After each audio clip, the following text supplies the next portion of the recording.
അങ്ങനെ ഇലക്ഷൻ കഴിഞ്ഞു, റിസൾട്ട് വന്നു, ജയിക്കാനുള്ളവരൊക്കെ ജയിച്ചു, ആഘോഷങ്ങൾ ഒരു സൈഡ് കോഡ് എങ്ങനെ നടന്നുകൊണ്ടിരിക്കുകയാണ്. അപ്പം എനിക്ക് സത്യം പറഞ്ഞാൽ ഇപ്രാവശ്യത്തെ ഇലക്ഷനിൽ ഞാൻ ഏറ്റവും കൂടുതൽ നോക്കിയത് വെസ്റ്റ് ബംഗാളായിരുന്നു.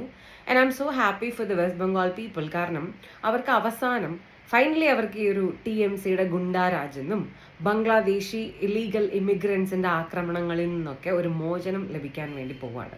ആര് ജയിച്ചു എന്നുള്ളതിനെക്കാട്ടിലും ഇതാണ് ഇമ്പോർട്ടൻ്റ് ആയിട്ടുള്ള ഒരു കാര്യം. ആൻഡ് പതിവ് പോലെ കേരളത്തിലൊന്നും EVM കുഴപ്പമില്ല, കേരളത്തിൽ വോട്ട് ചോരി നടന്നിട്ടില്ല. ബാക്കി എല്ലാ സ്ഥലത്തും EVM പ്രശ്നമാണ്, വോട്ട് ചോരി ഉണ്ടെന്നൊക്കെ പറഞ്ഞിട്ട് Rahul Gandhi election result declare ചെയ്തപ്പോൾ തന്നെ പോസിറ്റീവായിട്ട് വന്നിട്ടുണ്ട്. കുറേ അണികളൊക്കെ അത് ഏറ്റുപിടിക്കാനും തുടങ്ങിയിട്ടുണ്ട്. സോ അവർക്ക് വേണ്ടിയിട്ടും കൂടിയാണ് ഈ ഒരു വീഡിയോ. എങ്ങനെയാണ് ഈ സംഘ് പരിവാർ സംഘടനകൾ 24/7 ഒരു എണ്ണയിട്ട യന്ത്രം പോലെ പ്രവർത്തിച്ചിട്ട് വോട്ട് ചോരി നടത്തുന്നത് എന്നുള്ളതൊന്ന് എക്സ്പ്ലെയിൻ ചെയ്യാമെന്ന് വിചാരിച്ചു. കാരണം ഇതൊക്കെ എനിക്ക് വെസ്റ്റ് ബംഗാൾ ഇലക്ഷനുമായി ബന്ധപ്പെട്ട് കിട്ടിയിട്ടുള്ള കുറേ വിവരങ്ങളുടെ അടിസ്ഥാനത്തിൽ ചെയ്യുന്ന ഒരു വീഡിയോ ആണ് കേട്ടോ. സോ ഫസ്റ്റ് ഓഫ് ഓൾ നിങ്ങൾ മനസ്സിലാക്കേണ്ടത്, ഈ സംഘ് പരിവാർ സംഘടനയായിട്ടുള്ള RSS വെസ്റ്റ് ബംഗാളിലെ 250 മണ്ഡലങ്ങളിലായിട്ട് 2 ലക്ഷത്തിൽ പരം കുടുംബ യോഗങ്ങൾ നടത്തി എന്നുള്ളതാണ്. ഈ ഒരു ചെറിയ സ്പാനിൽ 1000-10,000 എന്നല്ല, 2 ലക്ഷത്തിൽ പരം കുടുംബയോഗങ്ങൾ അവർ നടത്തി. എന്തിനു വേണ്ടിയിട്ട്? വോട്ട് ആർക്ക് ചെയ്യണം, എന്തുകൊണ്ട് വോട്ട് ചെയ്യണം, എന്താണ് നാഷണൽ സെക്യൂരിറ്റിയുടെ ഇമ്പോർട്ടൻസ്, എന്താണ് ബംഗാളിൽ നടന്നുകൊണ്ടിരിക്കുന്നതൊക്കെ അവർക്ക് മനസ്സിലാക്കി കൊടുക്കാൻ വേണ്ടിയിട്ട്. അങ്ങനെയാണ് ഫസ്റ്റ് വോട്ട് ചോരിയുടെ ഒരു ലെയർ നടന്നത്. ഇതിൽ തന്നെ പല ആൾക്കാർ പങ്കെടുത്തിട്ടുണ്ട്. ഒന്നാമത്തത് നമുക്ക് എല്ലാവർക്കും അറിയാം, കോളേജുകളിൽ ഇവരുടെ ABVP എന്ന് പറയുന്നൊരു സംഘടനയുണ്ട്. അവർ വിദ്യാർത്ഥികളെ കേന്ദ്രീകരിച്ച് പണിയെടുത്തു. പിന്നെ വെസ്റ്റ് ബംഗാൾ ആയതുകൊണ്ട് ഗോത്ര സമൂഹം ഒത്തിരി ഉണ്ട്. അവിടെ വനവാസി കല്യാണാശ്രമം എഗൈൻ സംഘ് പരിവാർ സംഘടനയാണ്, അവർ പണിയെടുത്തു. അതേപോലെ തന്നെ തൊഴിലാളികൾക്കിടയിൽ ഭാരതീയ മസ്ദൂർ സംഘ് BMS അവർ നന്നായിട്ട് പണിയെടുത്തു. ഇങ്ങനെ എല്ലാവരും കൂടെ നല്ല ആക്റ്റീവായിട്ട് പണിയെടുത്തതിൻ്റെ ഭാഗമായിട്ടാണ് ശരിക്കും വെസ്റ്റ് ബംഗാളിൽ വോട്ട് ചോരി നടന്നത്. അതൊരു കാര്യം.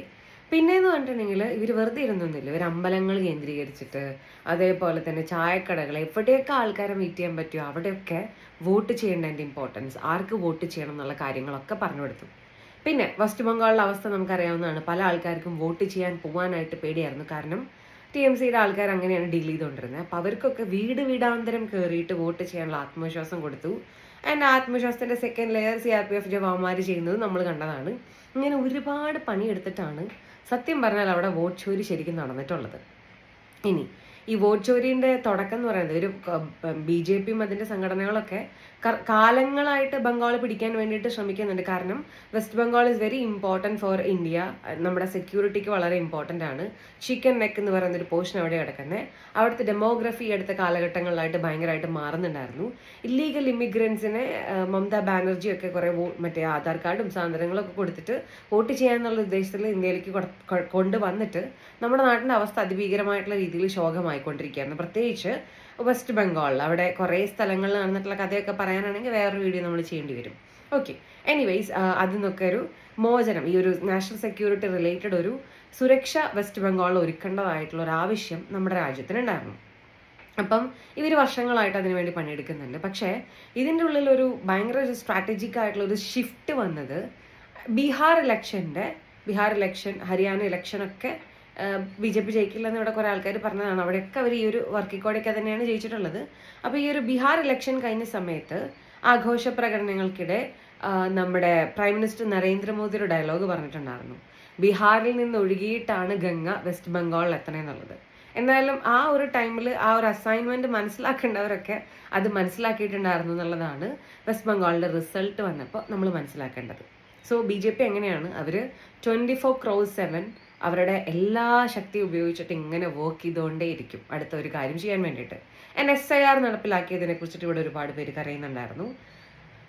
SIR നടപ്പിലാക്കേണ്ടത് അവിടുത്തെ ഒരു ആവശ്യമായിരുന്നു. കാരണം ഒരുപാട് ബംഗ്ലാദേശികൾ നമ്മുടെ വോട്ടൊക്കെ ചെയ്ത് നമ്മുടെ നാട്ടിലത്തെ കാര്യങ്ങൾ തീരുമാനിക്കുന്ന ഒരു അവസ്ഥ എന്ന് പറയുന്നത് ഇന്ത്യക്കാർക്ക് അങ്ങനെ സമ്മതിക്കാൻ പറ്റില്ലാത്തൊരു കാര്യമാണ്. സോ SIR നടപ്പിലാക്കിയിട്ട് അവരെയൊക്കെ ഒഴിവാക്കേണ്ട ഒരു ആവശ്യം ഉണ്ടായിരുന്നു. ഇവിടെ അതിന് പല നറേറ്റീവ്സ് ഓടുന്നുണ്ടായിരിക്കും. പക്ഷേ ഇച്ചിരി ചോറ് കഴിക്കുന്ന ആൾക്കാർക്ക് അറിയാം അവിടെ എന്താ സംഭവിച്ചിട്ടില്ലെന്ന്. എനിവേയ്സ് നമുക്ക് ടോപ്പിക്കിലോട്ട് തിരിച്ചു വരാം. അപ്പം SIR ഒരു കാരണമായിരുന്നു. ഇനി നമുക്ക് BJP എങ്ങനെയാണ് എണ്ണയിട്ട യന്ത്രം പോലെ പ്രവർത്തിക്കുന്നത് എന്നുള്ളതിൻ്റെ മറ്റൊരു എക്സാമ്പിളും കൂടെ പറയാം. നമ്മൾ കണ്ടതാണ് കുറച്ച് നാൾ മുമ്പ് രാഘവ് ഛദ്ദ അടക്കം 7 ആം ആദ്മി MP കൂടെ വിട്ട് BJPയിൽ ജോയിൻ ചെയ്തത്. ഇതിൽ നമ്മൾ ശ്രദ്ധിക്കേണ്ട ഒരു കാര്യം എന്താ വെച്ചാൽ ഈ 7 പേരിൽ 6 പേരും പഞ്ചാബികളാണ്.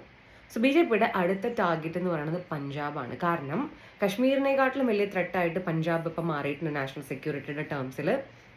ഇന്നലെയൊക്കെ ആയിട്ട് അവിടെ ഖാലിസ്ഥാനി ടെററിസ്റ്റുകൾ ആക്രമണങ്ങളൊക്കെ നടത്തിയിട്ടുണ്ട്. സോ പഞ്ചാബ് കൈവിട്ട് പോകാണ്ട് നോക്കാന്ന് പറയുന്നത് എഗൈൻ ഇന്ത്യയുടെ നാഷണൽ സെക്യൂരിറ്റിക്ക് ഇമ്പോർട്ടൻ്റ് ആയിട്ടുള്ള ഒരു കാര്യമാണ്. അപ്പം അടുത്തത് അവർ പിടിക്കാൻ പോകുന്നത് പഞ്ചാബാണ് എന്നുള്ളതിൻ്റെ ആദ്യത്തെ ലക്ഷണമാണ് ഈ രാഘവ് ചദ്ദയിനെയും അതുപോലെ തന്നെ മറ്റ് ആം ആദ്മി MP അതിൽ കൂടുതൽ പഞ്ചാബികളാണ് അവരെയൊക്കെ BJPയിലോട്ട് കൊണ്ടുവന്നത്.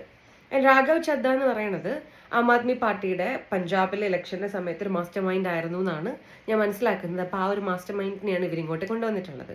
ഇതെന്തുകൊണ്ട് റെഫർ ചെയ്തതെന്ന് ചോദിച്ചാൽ സുവേന്ദു അധികാരി ഇപ്പം BJPയുടെ എന്താ പറയുക CM കാൻഡിഡേറ്റ് ആണ് വെസ്റ്റ് ബംഗാളിലെ.